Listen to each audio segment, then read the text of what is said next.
आप देख रहे हैं उष्मा की आवाज न्यूज और मैं हूं आपके साथ आदित्य। वन परिसर में शिविर का आयोजन किया गया। इस शिविर में बच्चों और उनके परिजनों को सरकारी योजनाओं से जोड़ने और उनको सरकारी योजनाओं का लाभ दिलाने ही मुख्य उद्देश्य है। इस शिविर में बाल संरक्षण आयोग के राष्ट्रीय अध्यक्ष प्रियंका कानूनगो भी शामिल हुए। रायसेन के स्थानीय वन परिसर में आज राष्ट्रीय बाल संरक्षण आयोग द्वारा एक शिविर का आयोजन किया गया। इस शिविर में बच्चों और उनके परिजनों को सरकारी योजनाओं से जोड़ने और उनको इसका लाभ मिल सके, इसलिए इस शिविर में बाल संरक्षण आयोग के राष्ट्रीय अध्यक्ष प्रियंका कानूनगो भी शामिल हुए और उन्होंने योजनाओं से वंचित बच्चों और उनके परिजनों से बातचीत की और प्रशासन के अधिकारियों को दिशा निर्देश भी दिए। वहीं प्रियंका कानूनगो ने कहा कि पिछले वर्ष हमने सेवा भारती और जिला प्रशासन के सहयोग से मैपिंग की थी और ऐसे बच्चों और उनके परिजनों को जिनको सरकारी योजनाओं का लाभ नहीं मिल रहा है, उनको शिविर के माध्यम से जोड़ा जाए ताकि उनको भी सरकार की योजनाओं का लाभ मिल सके। इसलिए कई राज्यों में बाल संरक्षण आयोग ने शिविर भी लगाए, जिससे वंचित बच्चों और उनके परिजनों को इस योजना से जोड़ा गया और उन सभी को अब लाभ भी मिल रहा है। और आज रायसेन में, कल बाड़ी बरेली, सुल्तानपुर में भी इन शिविरों का आयोजन किया जा रहा है ताकि वंचित बच्चे और उनके परिजन सभी योजनाओं का लाभ प्राप्त कर सकें।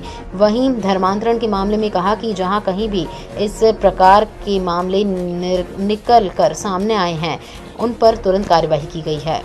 कार्यक्रम रखा है और किस तरीके से समस्याओं का निराकरण होगा। देखिए, आप लोगों को ध्यान होगा, पिछले वर्ष रायसेन जिले में हमने वल्नरेबिलिटी मैपिंग की एक प्रक्रिया शुरू की थी सेवा भारती और जिला प्रशासन के सहयोग से।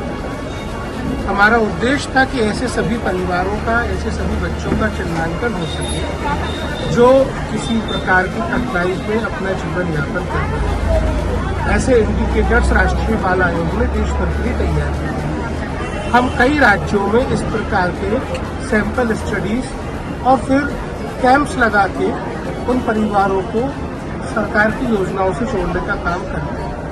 मध्य प्रदेश में इस काम के लिए हम लोगों ने रायसेन जिले का चयन किया। हमारी वल्नरेबिलिटी मैपिंग की एक्सरसाइज पूरी हुई और वो प्रक्रिया पूरी होने के बाद जो परिवार चिन्हांकित हुए हैं उनको अलग अलग ब्लॉक वाइज कैंप्स आयोजित करके सरकार की विभिन्न योजनाओं से जोड़ने का काम हम लोग कर रहे हैं। इसी तारतम्य में आज रायसेन और सुल्तानपुर में शिविर है, कल दहगांव और बमोरी में शिविर है, फिर बरेली में शिविर है, इसके बाद 6, 7, 8 तारीख को शिविर है, फिर 16 तारीख को शिविर है। तो हम सभी ब्लॉक्स में जाकर के ये शिविर लगा करके जो चिन्हांकित बच्चे हमारे मैपिंग एक्सरसाइज में आए हैं उनको और उनके परिवारों को सरकार की योजनाओं से जोड़ने का काम करेंगे।